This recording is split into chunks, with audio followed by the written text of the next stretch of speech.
ایسا کوئی کام تو کر جاؤ کہ کربلا والوں کے سامنے سر فخر سے بلند کر سکو، ایسا تو کوئی کام کر جاؤ کہ سر کربلا والوں کے زیر سایہ جنت کے اندر جا سکو۔ میرے عزیزو وہ تو گردن کٹا کے چلے گئے، وہ تو خاندان نبوت اپنا آپ سارا قربان کر کے چلے گئے۔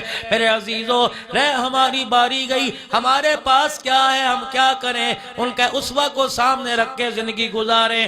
آج یا کوئی کسی کو گالی دے دے، بے شک سگا بھائی ہو، چولہا پانی بند ہو جاتا ہے، مکان کے صحن میں دیوار کھڑی ہو جاتی ہے، ایک دوسرے سے بولنا لا تعلقی ہو جاتی ہے، ختم کر دیتے ہیں۔ اللہ اکبر، امام زین العابدین کو دیکھ لے۔ کون زین العابدین؟ کربلا کے واقعے کے بعد ہر وقت رویا کرتے، صبح و شام رویا کرتے، نماز میں رویا کرتے، ذکر اذکار میں رویا کرتے، تنہائی میں بیٹھ بیٹھ کے بھی رویا کرتے۔ کسی سے رہا نہ گیا، امام زین العابدین سے پوچھنے لگا، امام صاحب کیا بات ہے، ہر وقت روتے ہو، کبھی چہرے پہ مسکراہٹ نہیں؟ اپنی آنکھوں سے موٹے موٹے آنسوؤں کو صاف کر کے فرمایا، تجھے کیا بتاؤ، حضرت یعقوب علیہ السلام کا ایک بچڑا تھا جسے یوسف کہتے ہیں، 40 سال بیٹے کی جدائی میں روتا رہا، میرا تو پورا خاندان بچھڑ گیا، پھر تو کہتا ہے کیوں روتے ہو؟ جس پہ اتنے صدموں کے پہاڑ گزرے۔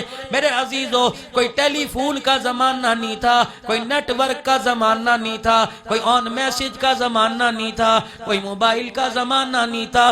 کربلا کے واقعے کی خبر آہستہ آہستہ پوری دنیا کے اندر پھیل گئی۔ جہاں یزیدیت کے ماننے والے تھے وہاں حسین کو بھی تو بڑے ماننے والے تھے۔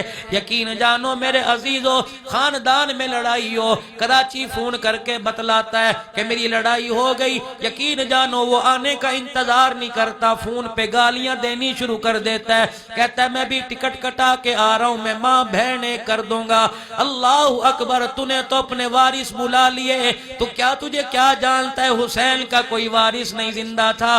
رب اکبر کی قسم ہے، حسین کے وارث مکے میں بھی موجود ہیں، حسین کے وارث مدینے میں بھی موجود ہیں، حسین کے وارث کل بھی موجود تھے، پوری دنیا کے اندر حسین کے وارث آج بھی موجود ہیں۔ لیکن میرے عزیزو، حسین بدلے لینے نہیں آیا، حسین معاف کرنے آیا ہے۔ جیسے جیسے لوگوں کو پتہ لگا حسین مظلوم شہید ہو گیا، لوگ ابن زیاد کے مقابلے میں آتے رہے۔ مالک اشتر کی فوج، مالک اشتر مقابلے میں آیا، مختار سقفی کی فوجیں مقابلے میں آئی۔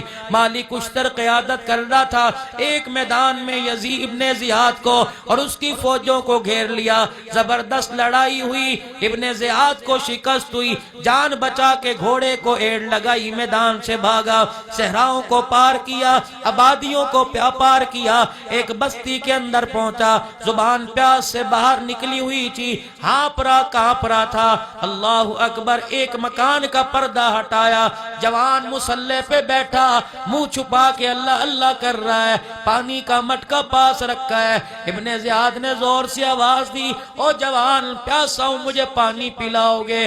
بجائے پانی پلانے کے آواز سن کے جوان نے رونا شروع کر دیا اور اپنے ہاتھ اٹھا اور کانپتے ہوئے ہاتھوں سے پیالہ پکڑا اور مٹکے سے پانی بھر کے ابن زیاد کے آگے کر دیا۔ اس نے پیاس میں ایک پیالہ جلدی سے پی لیا، کہنے لگا اور پیاس لگی ہے پلاؤ۔ وہ جوان روتا ہوا پھر پانی کے برتن کے پاس گیا، برتن بھر کے لایا اور ابن زیاد کو دوسرا پیالہ دینے لگا۔ پیالہ دیتے ہوئے چہرے سے کپڑا سرک گیا۔ اللہ اکبر، جب چہرہ دیکھا ابن زیاد کے ہاتھ میں پیالہ رہ گیا، جو پانی منہ میں تھا اندر نہ گیا، رہ گیا۔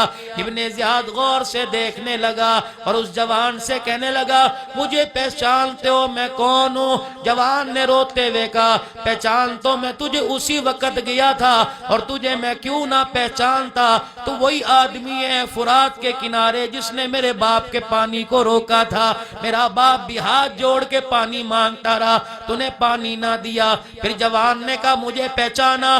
ابن زیاد کہنے لگا مجھے شک لگ رہا ہے تو زین العابدین ہے. آپ نے فرمایا ٹھیک کہتا ہے. ابن زیاد نے اگلا جملہ کا علاقے والوں بستی والوں اپنے دلوں پہ لکھ کے لے جاؤ.